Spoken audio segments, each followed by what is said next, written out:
Good morning বন্ধুরা, বড়দের প্রণাম, ছোটদের ভালোবাসা জানিয়ে আজকে নতুন একটা ব্লগ শেয়ার করছি। তোমাদের সবাইকে স্বাগত সুজাতার সংসার। আশা করি তোমরা অনেক অনেক ভালো আছো, আমিও ভালো আছি। আর আজকে ভীষণ গরম পড়েছে। আজকে যেহেতু রবিবার, তাই যাচ্ছি রান্নাঘরে। মেয়েকে পড়ানো কমপ্লিট হয়েছে, উঠেছি 5:30টায়। কাজকর্ম করে পুজো আশ্রা করে স্নান টান করে এই যে আমার মেয়ে। হাতে কি ডায়েরি নিয়ে এসছো কেন? চলো তুমি তুমি লাগবে না, ডায়েরিটা ছিঁড়ে যাবে বাবা, ডায়েরিটা রেখে দাও। হ্যাঁ, এই যে প্রত্যেকদিন এইভাবেই সকালবেলা নিচে নামি। চাটা খাওয়া হয়ে গেছে সবার, মেয়ে ছাতু খেয়েছে, পটি ফটি সব হয়ে গেছে। এবার আমরা যাচ্ছি রান্নাঘরে। বন্ধুদের সাথে কথা বলে হাঁটু হাই বলবো। কেমন আছো? বলো। আমার তো পড়াশোনা কমপ্লিট। আমার পরীক্ষা এখন নাচ প্র্যাকটিস হবে, আবৃত্তির ক্লাস আছে, আবৃত্তি মুখস্থ করবে। এটাই হচ্ছে। ও এখন খাওয়া হয়নি, এখনো ভাত খাবে। ভাত তো রান্নাই হয়নি, খাবে কি করে? চলো দেখি কি কি রান্না। হ্যাঁ, কি রান্না বান্না হয় দেখি। রান্না রয়েছে, তার জন্য তো তাড়া নেই। ছেলেকেই ভাত ভাজা করে দেবো, তাহলেই হবে। ও তো ভাত ভাজা খেতে ভালোবাসে। 10টায় পড়া আছে, চটপট করে চলো। সব গেল। এই যে রান্নাঘরে চলে এলাম। যতই গরম পড়ুক আর শীত পড়ুক, মেয়েদের কিন্তু রান্নাঘর থেকে ছুটি নেই। যতই তুমি কষ্ট করো না কেন, তোমার ছেলে মেয়ের মুখের দিকে সবার দিকে তাকিয়ে রান্নাঘরে আসতে হবে। ছেলে যেহেতু পড়া আছে, রবিবার, আমি মেয়ের পরীক্ষা বলে ওকে তাড়াতাড়ি পড়াচ্ছিলাম, তাই ছেলের খাবারটা তাড়াতাড়ি করে দিলাম। ওর ভাত ভাজা খুব পছন্দের, অনেকটা ভাত ছিল, ভাবলাম তাহলে ওকে ভাতটা ভেজেই দিই। তাই ভাত ভাজা কমপ্লিট করে এদিকে বসিয়ে দিলাম চিচিঙ্গা ভাজা। আমার হাজব্যান্ডের যে কি পছন্দ চিচিঙ্গা, আমি বুঝেই উঠতে পারি না। বাজারে সমস্ত সবজি ফেলে এই সবজিটাই নিয়ে আসে, তাছাড়া সেভাবে কোনো সবজিও নেই। এদিকে তো ওই সবজি বসিয়ে দিয়ে মেয়েকে বললাম তুই একটা পাউরুটি জেলি দিয়ে খেয়ে নে, আর শ্বশুরমশাইকে 3 পিস পাউরুটি, 2টো ল্যাংচা আর আঙ্গুর ফল আর মুসম্বি কেটে দিলাম। আজকে শ্বশুরমশাই এটাই টিফিন খাবে, রুটি করার সময় নেই, কেননা অনেক বেলা হয়ে গেছে রান্না করতে। আর এই বছরের এই প্রথম গাটি কচু রান্না হচ্ছে। গাটি কচু আমার খুব পছন্দের, আর আমার হাজব্যান্ডেরও খুব পছন্দের, কিন্তু কি উপায় বলুন তো, খাবো কী করে? বয়স হয়েছে না, গিটে গিটে ব্যথা হয়, খুব ব্যথা হয় গাটি কচু খেলে, তবুও খাই। খেতে যে পছন্দ করি বলুন, যেটা ভালোবাসবে সেটা খাবো না। আর ওইদিকে ডাল হচ্ছে, ডাল একটু বেশি করে রাখছি, কেননা মেয়ের ডাল লাগে, আমিও ডাল খেতে পছন্দ করি।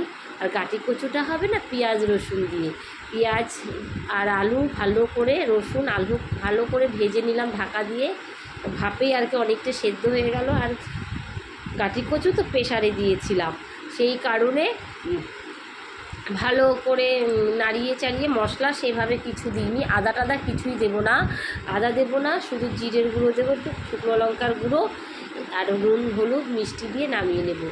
এদিকে তো গাটি কচু বসিয়ে দিয়েছি, মোচা কেটে রাখছি।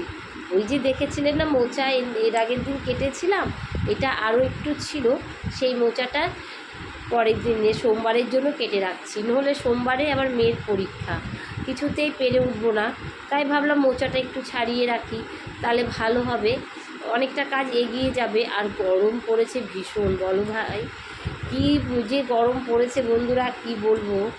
সবাই যারা রান্নাঘরে চাকরি করো, তাদের কিন্তু কোনো এসির ব্যবস্থা নেই। এই গরমের মধ্যে ঘাম মুছে মুছে রান্না করতে হয়। সবার কি রান্নাঘরে ফ্যান আছে বলুন? এদিকে তো মোচা কাটা হয়ে গেল, একদম রান্না কমপ্লিট হয়েছে। চিচিঙ্গা ভাজা, আগের দিনের মোচা ছিল, আলু বটবটি ভাজা ছিল, মাছ করেছি, গাটি কচু করেছি, আর ডাল। সব তরকারি লাগবে না, যতটা লাগবে ততটা খাওয়া হবে, আর বাদ বাকিটা মঙ্গলবারের জন্য রেখে দেবো, কেননা অনেকটা রান্না বান্না। আর এইদিকে বাড়িতে চলেছে ভূতের কীর্তন, কী যে নীলা কীর্তন শুরু হয়েছে বাড়িতে। ওই যে আমার ভাসুরের মেয়ে সকালবেলা আমার কলতলায় চলে এসছে পেডিকিওর করতে, ও পায়ের পেডিকিওর করবে। ও সারাক্ষণ রূপচর্চা নিয়ে থাকে, তার সঙ্গে জুটেছে আমার মেয়ে। বাড়িতেই ও পেডিকিওর করছে, ওখানে গোলাপ জল, তারপরে শ্যাম্পু, মুলতানি মাটি, হলুদ, বেসন আর গোলাপের পাপড়ি আর উষ্ণ গরম জল, ব্রাশ, ছোবা এগুলো নিয়ে বসেছে পেডিকিওর করবে। ওই একটু অল্প বয়সের মেয়ে তো, ওরা একটু ত্বকের খুব যত্ন করে বাড়িতে প্রায়। আর ওর নখগুলো খুব সুন্দর, নখও রাখে, এইভাবেই করে। আর এদিকে তো আমার রান্না বান্না কমপ্লিট, অনেক দিন পরে গ্যাস ট্যাস মুছলাম ঠিকই, রান্নাবান্না কমপ্লিট। তাই ভাবি নিজের তো কোনো যত্নই করি না, সংসারের চাপে পড়ে নিজের আর যত্ন হয় না, কি মুখের, কি চুলের, কি গা হাত পায়ের। এখন আর সেই সময়টা পাই না বন্ধু। মেয়েকে রেডি করানো, মেয়ের পড়ানো, খাওয়ানো, নিজেকে সারাদিন ফেসবুকের ভিডিও আপলোড করা, সেখানে এডিট করা, তারপরে ওখানে ছবি পোস্ট করা, ভিডিও পোস্ট করা, এগুলোও একটা কাজের মধ্যে পড়ে। তারপরে তো ইউটিউব জার্নি আছে। সত্যি কথা বলতে কি বন্ধুরা, যদি সোশ্যাল মিডিয়ায় অ্যাক্টিভ না হতাম, জানতামই না জীবনের মানে কি। দিনের শেষে সুন্দর সুন্দর মেসেজ পাওয়া যায়, এত সুন্দর সুন্দর, কেউ কাউকে চিনি না কিন্তু এত সুন্দর সুন্দর মেসেজ করে ফেসবুকে, ভাবতে পারবে না। ইউটিউবের বন্ধুরা আমাকে কতটা করে যায় না, কিন্তু ফেসবুকের বন্ধুরা আমাকে অনেক সুন্দর সুন্দর মেসেজ করে, আমিও করি। তাই ভাবলাম অনেক দিন পরে নিজের একটু রূপটা চর্চা করছি, নিজের দিকে তাকানোর তো সময় নেই। তাই ভাবলাম সবসময় যদি সংসার ছেলে মেয়ের প্রতি সময় দিই, নিজের দিকেও তো তাকাতে হয়। তাই একটু প্যাকটা মেখে নিলাম। এখানে মুলতানি মাটি আছে, হলুদ আছে, বেসন আছে, আর গোলাপ জল দিয়ে গুলিয়ে নিয়েছি এই প্যাকটা। আমি যদিও কিনে রেখেছি জবসে, কিন্তু ওটা মাখতে মনেই থাকে না। বললাম না, সংসারের চাপে পড়ে নিজের দিকে তাকানোর আর সময় থাকে না। এদিকে মেয়ের ভীষণ গরম লেগেছে, মেয়ে তো একা একাই স্নান করছে। দেখুন, সাবান মাখবে, নিজেই সাবান বের করে এনেছে, নিজের পছন্দের সাবান। তাই ওর গরম লেগে গেছে, টাইম কলে জল এসছে, ওকে সব স্নান করিয়ে নিজে নিজে সাবান মাখছে, নিজে নিজেই স্নান করছে। তাই ভাবি বিয়ের আগে ছিল জীবন একরকম, বিয়ের পরে হয়েছে আরেক রকম। সংসারের চাপে পড়ে নিজের দিকে তাকানোর আর সময় নেই। যদিও আমার স্কিনে কোনো সমস্যা হয় না, তবুও তো নিজের একটু ত্বকের যত্ন করা উচিত। বয়স হচ্ছে, বয়স তো আর 22-23 না, 40 পার হয়ে গেছে বন্ধু। বয়সের সময়টাও বাড়ছে, দিনটা যেমন বাড়ে, প্রত্যেকটা দিন আমাদের কাছ থেকে যেমন চলে যায়, প্রত্যেকটা বছরও আমাদের জীবন থেকে চলে যায়। তাই ভাবি নিজের দিকে একটু তাকাতে হবে। তাই ভাবলাম রান্নাবান্না কমপ্লিট করে একটু প্যাক মেখে নিলাম। প্যাক অন্য কাজ করতে করতে প্যাকটা শুকিয়ে যাবে, তারপরে ধুয়ে ফেলবো। অনেক দিন পরে একটু নিজের দিকে তাকানোর সময় হলো না।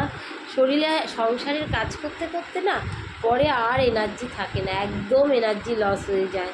তারপরে মাথায় থাকে সংসারের এই কাজটা হয়তো বাকি রইলো, ওই কাজটা হয়তো বাকি রইলো, এইভাবেই দিনটা কেটে যাচ্ছে দিনের পর দিন। যাই হোক, ওই যে প্যাকটা মাখিয়ে মেয়েকে একটু স্নান করিয়ে নিচ্ছি। ও তো কিছুতেই দেবে না, একা একা করবে।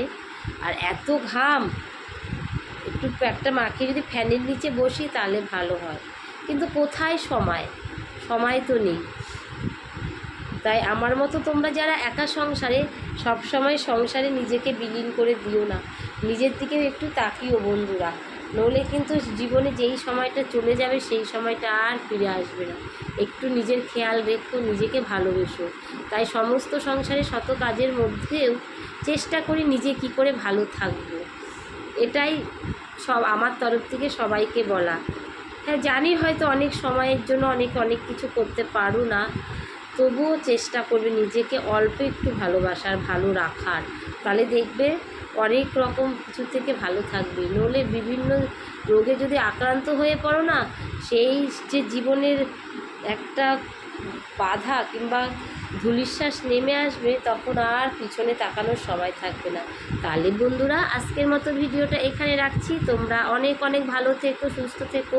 আর যদি নতুন বন্ধু হয়ে থাকো, প্লিজ আমার চ্যানেলটাকে একটু সাবস্ক্রাইব করে দিও আর আমার পাশে থেকো। আমি কথা দিচ্ছি, আমার যারা নতুন বন্ধু, আমি যাদের ভিডিও কখনো দেখি, সবাইকে অপরিচিত হলে আমি সাবস্ক্রাইব করে তাদের পাশে থাকি। তোমরাও থেকো বন্ধুরা।